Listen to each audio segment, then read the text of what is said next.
1,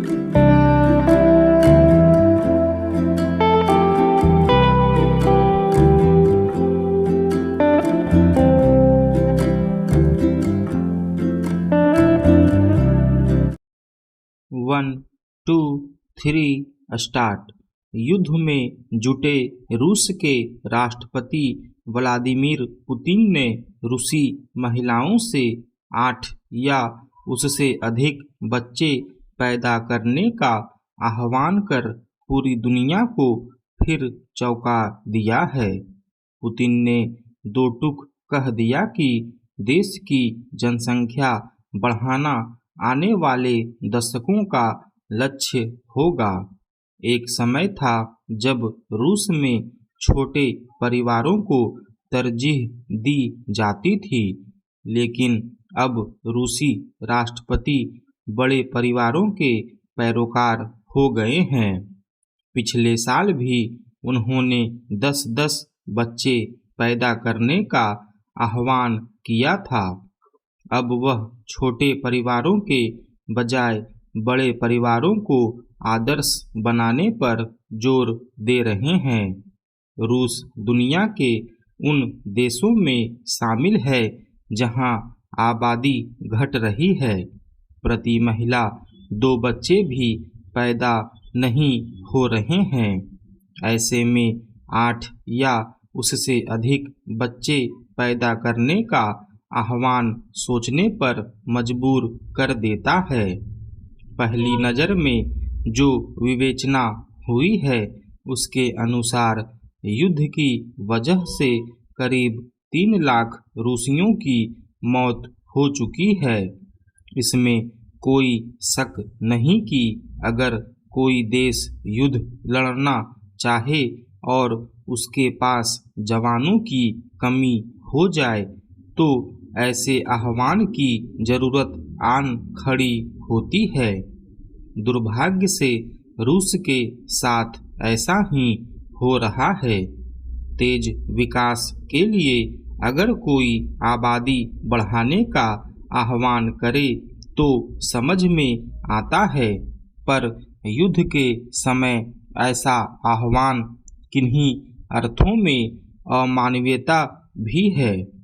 बहुत मेहनत व चिंतन से विकासशील समाज बनाकर आबादी को नियंत्रित किया गया है, पर अब आर्थिक प्रलोभन के माध्यम से आबादी बढ़ाना कहाँ तक उचित है।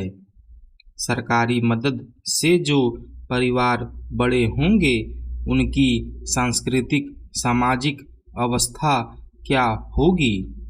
पुतिन ने अपने लोगों को प्रेरित करते हुए याद दिलाया है कि हमारे रूसी परिवारों में दादी और परदादी के 7-8 बच्चे होते थे।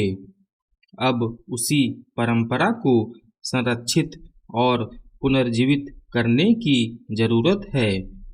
क्या पुतिन को कामयाबी मिलेगी?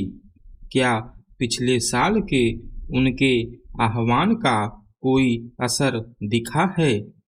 पुतिन को रूसी जातीयता की भी चिंता सताने लगी है। वह चाहते हैं कि रूसी मूल के लोगों की ही आबादी बढ़े। हालांकि पुतिन को रूसियों के प्रति ज़्यादा संवेदनशील होना चाहिए। अगर 3 लाख रूसी मारे गए हैं तो 9 लाख से ज़्यादा देश छोड़े गए हैं। मतलब जो रूसी अपनी जमीन पर शेष हैं उनका सम्मान और जीवन मूल्य बढ़ना चाहिए। वैसे ज़्यादा बच्चे पैदा करने का आह्वान दुनिया में नया नहीं है।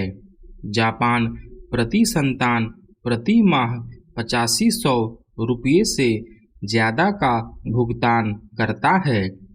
चीन भी अपनी एकल संतान नीति को साल 2015 में ही इतिहास बना चुका है।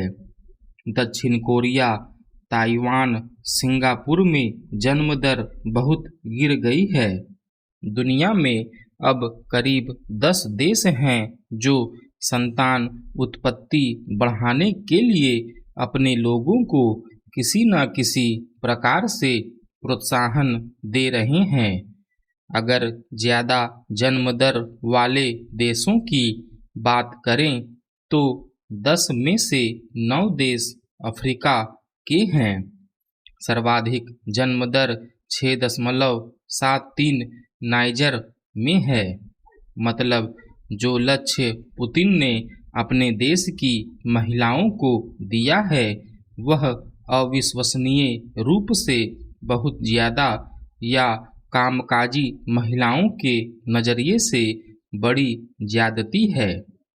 क्या महिलाएं बच्चे पैदा करने को ही जीवन का लक्ष्य बना लें? सबसे बड़ा सवाल यह है कि अफ्रीका जैसे गरीब और रूस जैसे युद्धरत इलाके में भला कौन खुशी से जन्म लेना चाहेगा? अगर पुतिन को अपने लोगों की चिंता है तो उन्हें युद्ध रोकना चाहिए।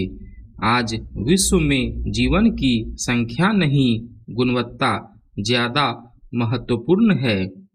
सभी शांति से खुशहाल रहें और कहीं भी जीवन पर संकट के बादल न आए। स्टॉप।